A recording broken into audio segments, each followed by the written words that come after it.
Tulsa, the African-American community in Tulsa was relatively prosperous, well-educated. I mean, they had done everything that they were supposed to do in terms of the American dream. You work hard, you save your money, you go to school, you buy property. I mean, this is what they had done under horrific conditions. I mean, when you look at the context of what Black America looked like at the time, the fact that they were able to do this is one of the things that we herald in terms of when we talk about the immigrant story, right?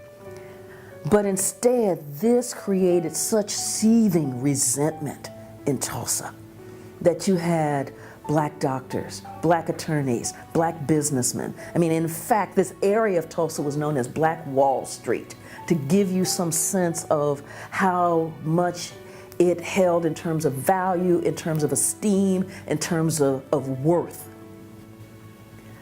But that resentment in Tulsa was so intense and that it was just waiting for a spark to just ignite it.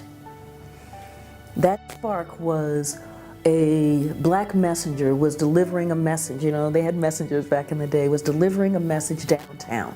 And he gets in the elevator and there's a white woman in the elevator. I believe she was the elevator operator. And from the first floor through the third floor, I mean, the elevator may have bumped or something, and she yelled, "Rape."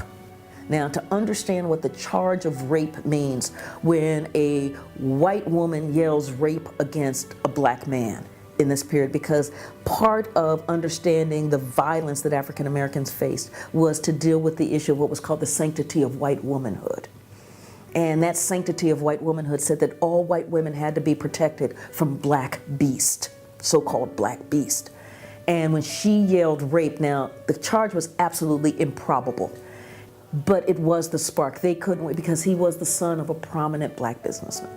And because the African American community sensed that the sense of anger and violence was rising, it wasn't one or two that came down, there were several of them that came down. And like, oh, so what, are you going to storm the jail? They said, no, but we're here for justice. We're here for justice.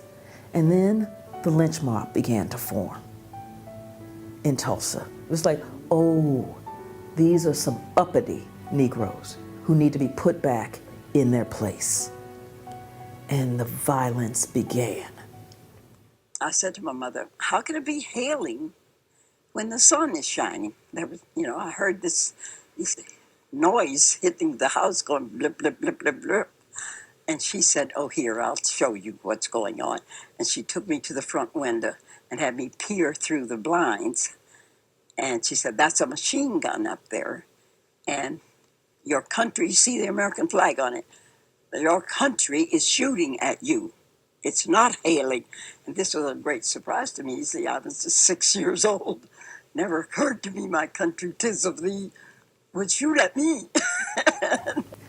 Black Tulsa was, the lynch mob rode in, but they also came in airplanes, dropping bombs on Tulsa, Black Tulsa.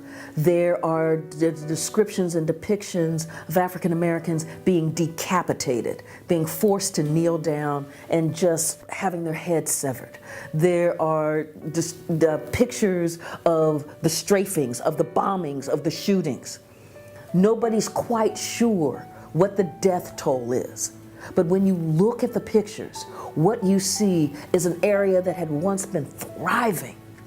What we say is the American dream, absolutely leveled by the violence, by the lynch mobs, by the airplanes, by the bombs, leveled. Black Tulsa has never recovered. Although the Tulsa Race Riots were arguably the largest-scale systematic destruction of a successful African American community, they were certainly not the only example of the new phenomenon known as white resentment.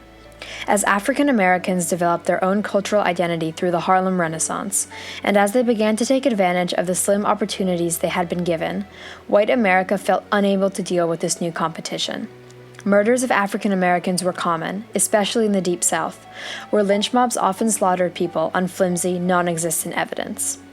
The development of a black cultural identity during the 1920s could not be reconciled with the idea of white supremacy, and the existence of places like Black Wall Street was a threat to so-called Anglo-Saxon superiority.